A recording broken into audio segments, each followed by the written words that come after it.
Magandang araw! Ang ating tatalakayin ngayong araw sa Araling Panlipunan 4/4 isang week isang ay ang pambansang teritoryo ng Pilipinas. Ang ating learning competencies ay natatalakay ang konsepto ng bansa. Para sa ating pamantayan sa pagkatututo, na ibibigay ang elemento ng isang bansa. Nabibigyang ang kahulugan ng bansa at mga elemento nito sa pamamagitan ng paggawa ng sanaysay tungkol dito. Nabibigyang pagpapahalaga ang bansang Pilipinas bilang isang mamamayan. Alam mo bang ang daigdig ay may 7 kontinente? Ito ay ang Africa, Antarctico, Asia, Europa, Oceania, Hilagang Amerika, at Timog Amerika. Halos karamihan sa mga bansa ay matatagpuan sa mga kontinenteng ito maliban lamang sa Antarctica dahil mahigit sa 78% nito ay nababalot ng yelo. Ating umpisahan ang ating talakayan tungkol sa pambansang teritoryo ng Pilipinas. Ano ang bansa? Ang bansa o country ito ay nagmula sa salitang Pranses na country, na may ibig sabihin na distrito o katutubong lupain.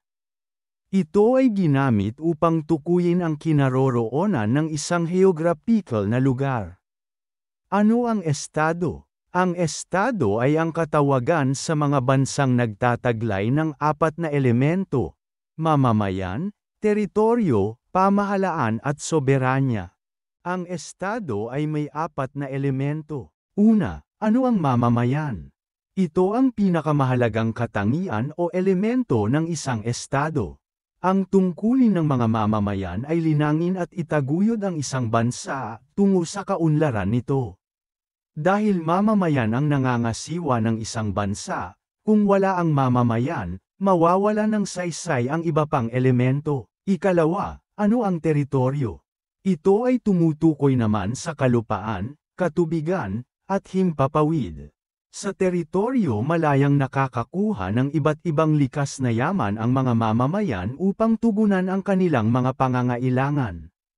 Walang tiyak na sukat ang isang teritoryo upang matawag itong isang bansa o estado ang isang lugar. Ikatlo, ano ang pamahalaan?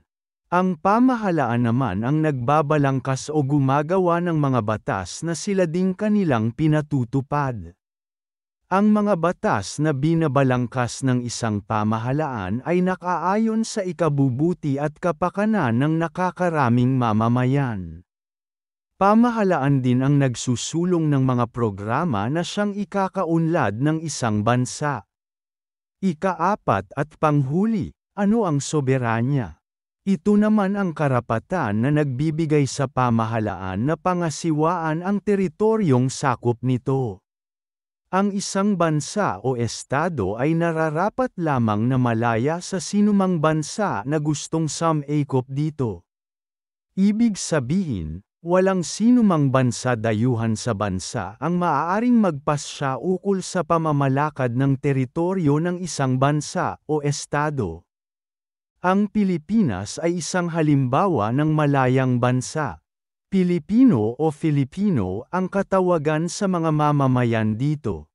Demokrasyang presidential. Ito ang uri ng pamahalaan na umiiral sa Pilipinas. Mayroong halalan na pinapangunahan ng Commission on Election o COMELEC. Bilang pagtatapos ng ating aralin ay ibigay ang iyong opinyon sa mga sumusunod na katanungan. Pumili ng 1-2 katanungan at ipaliwang.